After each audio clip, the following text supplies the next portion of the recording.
Good morning and welcome to 4C Strategy's financial result announcement call for the first quarter. I'm Jonathan Jurso, the Director of Group Sales and Marketing here at 4C, and I will facilitate today's session. Our aim for the presentation is to cover both our recent financial performance and give you some future outlooks and strategic priorities. But at the outset, let me first introduce today's speaker. First up, we have our recently appointed CEO with us, Jonas Jonsson. Also with us is Anders Nordgren, our CFO, who will join the Q&A session.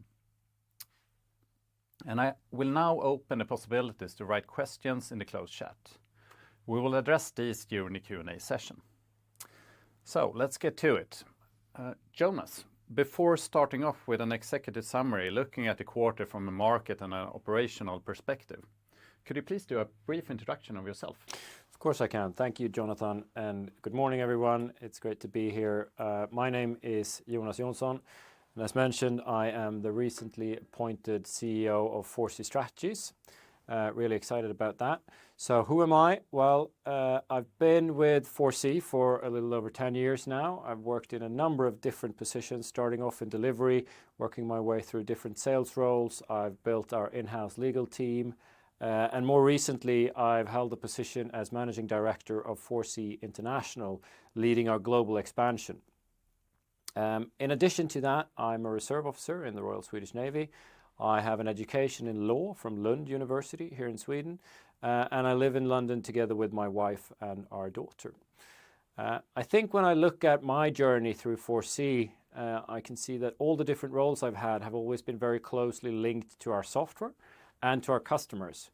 And that in combination with my military background, in addition to the fact that I've been living and working most of my professional life abroad, I think gives me a very good tool set and puts me in a good position to be able to lead 4C Strategies on the journey that we are on and in the next phase of that journey. So I'm really excited about that, and I'm really excited about what's to come.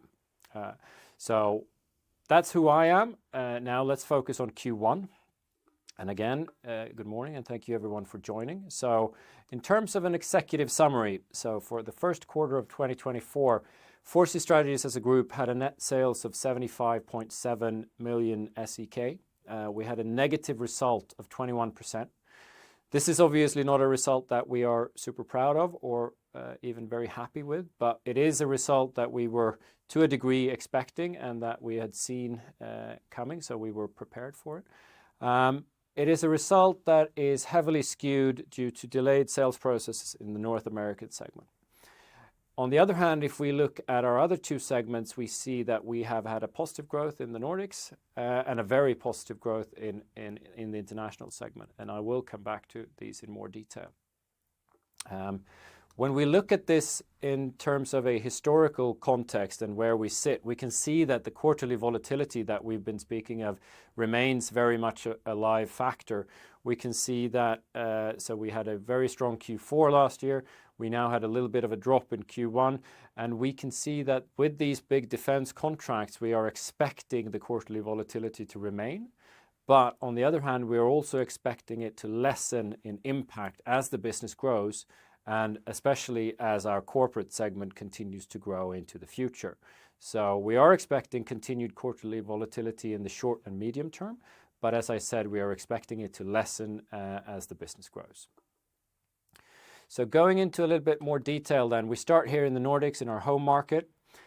We had a strong start to the year, a solid growth of 8%. We have delivered on a number of key deals and key contracts that we've had in the public and in the defense segment, closed off last year, who are now coming to fruition. We've also signed no less than 50 new customers in the public and in the corporate sectors, which is really promising start to what normally is quite a slow quarter here in the Nordics, because it's also the start of the financial year. So a positive outlook in the Nordics, an okay start to the year. Shifting focus then to North America. As mentioned in the report, and as you can see in the numbers, we are heavily affected by the fact that for the majority of Q1, there was no US defense budget in place. That was the same situation as we had in Q4 and in parts of Q3.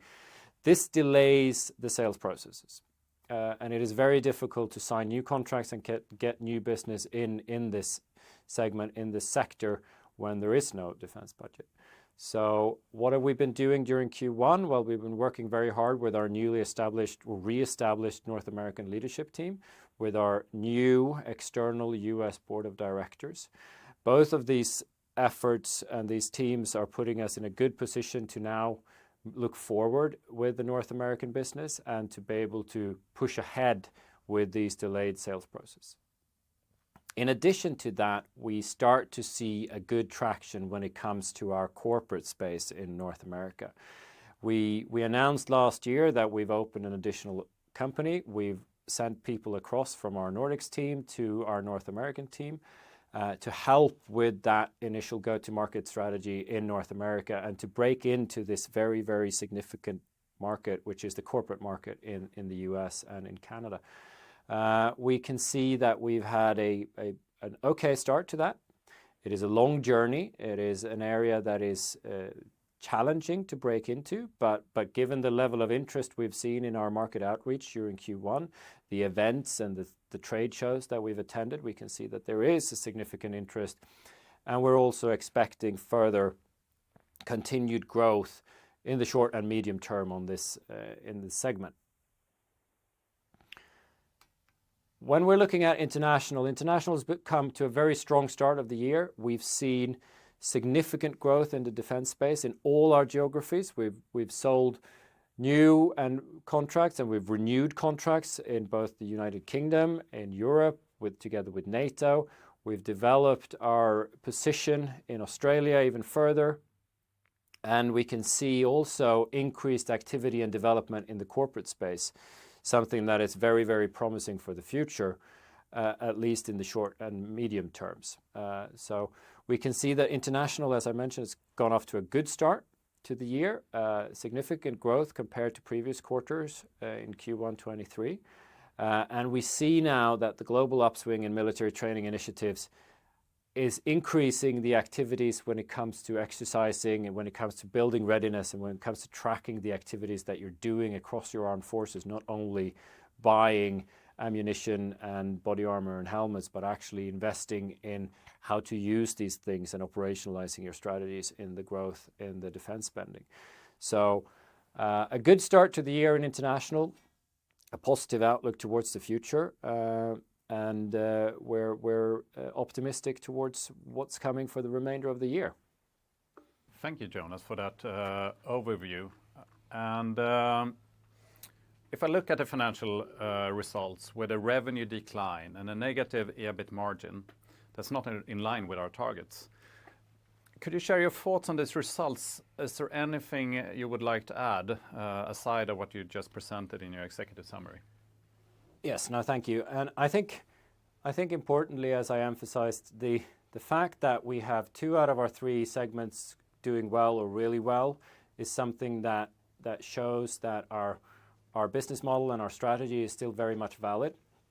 I would have been significantly more concerned if we were at an equal distribution across these 3 areas rather than the situation that we have right now. We know the analysis behind why we are struggling or why we have struggled to close deals and progress in North America. We know that is now changing. We know that we're in a stronger position as a company when it comes to where we are, when it comes to our products, our technical transformation, and the opportunities for the future. So I think when looking at Q1 is always a difficult quarter for 4C Strategies because it's the start of the financial year and it takes a while to get going. So I think, as I said, not a quarter that we're significantly proud of or really happy with, but one that we were expecting to come in or around where it came in. And I think we're now in a position to move forward in a better way than we potentially ever have in the past. Thank you. And I think that's a perfect segue also to look slightly more forward to the future. And we as a company has, of course, previously communicated our views on the market and the broader trends that we face. But I think a lot of us would be very interested to hear your assessment of those trends going forward.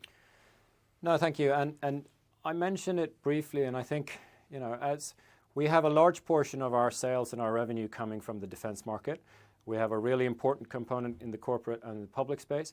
But if we start in the defense space a little bit, and you look at us as a sort of a defense tech company, if you will, we've had questions historically as to why our business hasn't taken off necessarily at the same pace as other defense companies over the last year and a half, 2 years. And I think what we're seeing now is that the defense spending is catching up with the idea and the concept that they are now also looking at training and exercising. Previously, they've been focused on buying things and buying ammunition and so on and so forth, right? But now we're seeing an increased interest in all of the NATO and allied countries around Europe and wider abroad, looking at how are we actually going to use all these things that we're now expanding in, and that we're training more people than we ever had before. How are we going to do that in a structured way? How are we going to make sure that all the money that we're investing, we're actually getting the results in a measurable way that we can use to determine our readiness? So I think that is happening now on the defense side of the house, which is obviously crucially important to us as a company. In addition to that, I think we can see that with a more stable inflation situation in Europe and in our core markets, together with a slightly more positive outlook when it comes to interest rates and capital markets and so on, we see that the corporate interest is coming back up in terms of willingness to invest and in terms of willingness to move forward. We know that the requirements and the interest is inherently there post-COVID, when there was a lot of eyes being opened in terms of business continuity, in terms of risk, in terms of crisis management, and how you handle those, and the fact that you can't no longer do that just with pen and paper or WhatsApp chats. So I think that the combination of those two, obviously together with the unfortunate situation that we are still in a very unstable world, is something that is generating a requirement and a demand for the services and the products that we are delivering to the market. So I think that's an overview on the sort of the global trends as I see them at the moment. Thank you very much. And if we take one step back and look how these trends affect Q2, is there anything you can say about that? Well, Q2 is obviously already upon us, and we are working very hard now in execution mode. As I mentioned, in the North American space, we know that the defense budget for the United States was approved back end of March. We also know, obviously, that we're not the only ones trying to get deals through the process in the US at the moment. So there is a process for that. We can see that it's progressing well. We've got a very positive outlook towards Q2. We can see that the investments and the initiatives that we've done for market outreach and for brand awareness during 2023 and also during Q1 is starting to bear fruit. So without going into too much detail, I would say that we've got a very positive outlook. And for me, as a new CEO coming in, I'm very optimistic about our opportunities for Q2, Q3, and Q4 of 2024. Perfect, thank you. And on a slightly more technical note, I know that incremental for our sales and our progress is a lot of clearance processes that we are going through across the globe. Is there something you can say about that? Well, these are sensitive processes and sensitive situations that you're in, but you are right, they are instrumental to being able to operate in the markets where we operate. And I can say that we've made positive steps both in North America in the defense space, but also in Australia, in the United Kingdom, and retaining here in Sweden the ability to be able to engage with government customers on all levels and on all security classifications, something that takes time to achieve, something that puts very strict requirements on us as a company, and to be able to progress and get those stamps of approval and operate in that space is crucial, and something that we've taken major steps forward on during the last 3 to 6 months. So we're very proud of that, very happy with that, and it opens up significant opportunities. Okay, thank you. But let's shift focus a bit here. I know that many of us would be interested to hear your view on the company, the key priorities for pushing us forward. And I know also that you prepared a short presentation on this. So could we turn to that, please? No, of course. Thank you. And I mean, it's an interesting opportunity and an interesting position, obviously, to come in as a new CEO into a company that you've been working in for 10 years or more, in my case, you know the company from the inside and out, you know the pain points, you know your view on the situation and so on.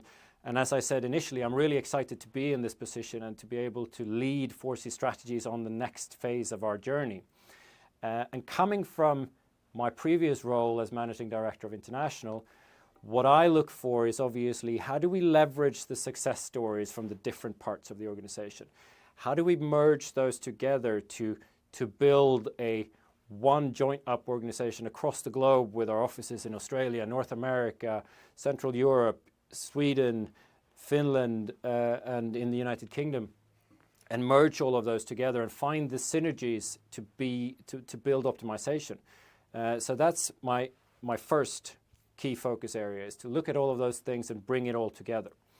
Secondly, and we mentioned it historically in the past as well, we have been going through our technical transformation process in terms of rebuilding the back end of our platform, taking our excellent products from our legacy processes and histories, systems and databases into a new future-proof environment and a new future-proof technology.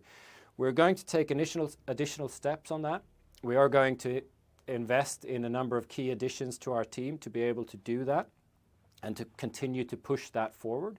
So I'm really looking forward to be able to leverage the global transformation in technology that is going on right now, as well in AI, in machine learning, and how not only to implement that in our customer products, but also implement that in how we work as an organization and create, again, previously mentioned efficiencies and synergies, and continuing our journey to a full-fledged technology and product company. And then finally, how do we work with all of these things to go through our strategic realization and to operationalize our strategy that we've established and to take that forward? Well, we need to increase our sales teams, we need to increase our go-to-market strategies, and we need to continue to invest in coming closer to the customer, increasing our brand awareness across the globe, increasing our outreach to these core, very large, addressable corporate market that is out there and that is interested in the products that we are selling. So the third and critically important focus area is to make sure that we have the right salespeople in the right place and the right go-to-market strategies to be able to push forward our products to the customers and to the global customer base that is out there. So all in all, three quite large focus areas, but you'll see progress over those and on those in the next coming quarters, and I look forward to continuing to report back in these forums and in other areas about how we're progressing in these areas. Okay, so with those key focus areas, we are concluding this part of the webinar. I want to thank you for your attention and ask our CFO, Anders Nordgren, to take my place on the stage. Thank you. Thank you. Thank you. Okay, so we can see that we've got a number of questions coming in. We will cover off some of them, as many as we can. So initially then, I'll start with one here. Considering the change of CEO, could you elaborate about potential changes in the company strategy and if there are any intentions for a strategic review? Okay, so I think that I'll take that one. I mean, as I mentioned, we have a number of key focus areas that I will focus on during the first sort of 3, 6, 12 months of this period. We are not necessarily seeing any major shift in our overarching strategy. We still think our strategy stands. And given the situation the world is in, we can see, as I've mentioned, that our offering is very much valid. We are, of course, looking very actively at synergies and at optimization and whatever actions we can take to get our products closer to the market and out to our customers in an as good and as quick way as possible. But in terms of strategy, in terms of long-term growth plans, those still remain. We're obviously seeing that our North American endeavors needs to improve and needs to take off further.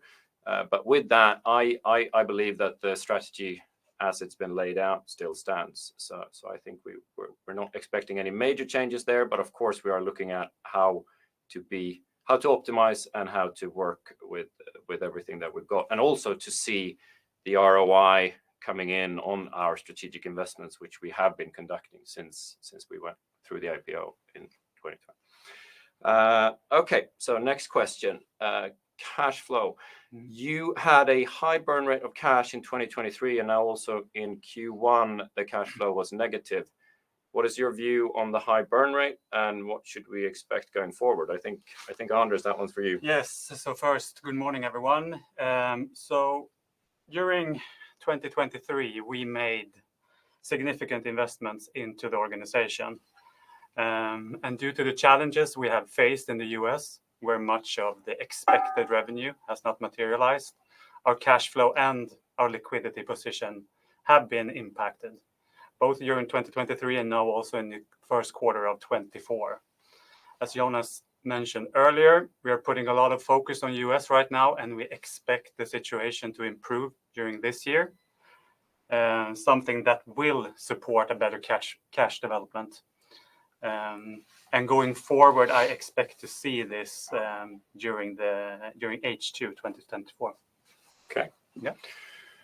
So we have one here about the international segment, which we'll look at then. During 2023 and now in Q1, the international segment is delivering strong. What are your projections of growth for international?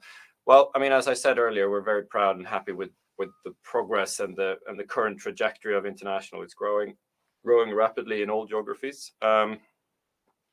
We're seeing an increased pipeline continuing with a reasonably stable inflow of opportunities, and there are a number of movements in the defense space for 2024, which is very interesting. And I mean, as I said earlier, we have been waiting for the uptick in defense, so to speak, when the defense procurements are shifting focus from buying ammunition and helmets and tanks to actually buying the systems to deliver exercises and training within those organizations. So from an international perspective, we believe that we will continue to grow, and we're really optimistic about how that outlook is. At the same time, we are aware, of course, that the global situation, the uncertainties in the world are something that can impact us.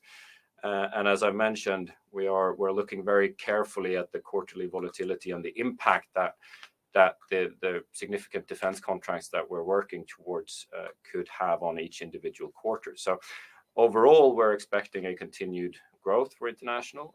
The business is stable, but as I said, there are a number of different factors that can impact this in the short term. Right. Looking at another question here, then we've some additional questions here. Operating costs have increased with 15% for Q1 year on year, with the majority in personnel costs. Considering the lower earnings and top line in the latest quarters, will there be any cost reductions in the near future to increase earnings and cash flow? I think, Anders, if you want to start. Yeah. I can start. As earlier communicated, I would say we do not foresee any investments into our administration and support functions. The focus for us is now to ensure that investments are made into the right areas, for example, the sales organization, and also that we are seeing return of investments on previous investments, I would say. So in summary, I expect a stable cost base, but we will, of course, continuously evaluate the cost base going forward. Yeah, no, thanks. And just to add to that, I mean, as we said, we're not seeing any significant changes in strategy, but we are looking very closely at our cost. Costs are going up across the world when it comes to selling and when it comes to meeting our customers. So that's something that we're tracking. But most importantly, we're focusing very hard on how do we ensure that we get the most out of our investments and that we continue to build with the resources that we have. Right. Let's see here. We have another question. Congratulating me on the CEO position. Thank you for that. In a previous presentation, you mentioned that 4C only works in the preparation stage and not in the execution stage, but it might change. Could you please elaborate on this further? Well, I believe what you're referring to is our business within the defense segment. And thank you for the question. And one area, I think it's really important, and we're going to continue working really hard with this, and I will be focusing on it as the new CEO as well, in terms of making sure that we inform as much as possible about our business, about what 4C does and how we do that. So when it comes to our training and exercise customers, when it comes to, which is predominantly in the defense space, we are working in the preparation stage, i.e. we are helping organizations to prepare for events that are to come. In the other leg of our business, in our resilience domain, we're very much in the operational space, helping organizations to act when something happens and helping them prepare to be able to act, but also in the execution phase of that. In terms of where we are in our product offering, we're always looking to innovate that, and we're always looking to expand our product portfolio into the right areas.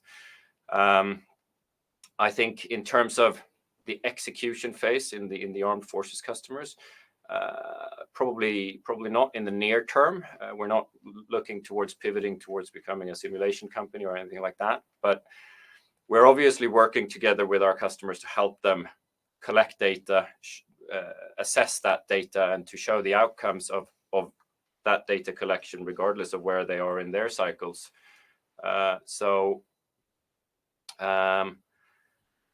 So how do we do that? Well, it depends on those individual customers, but we are very much working actively in the execution phase with our resilience customers. Right.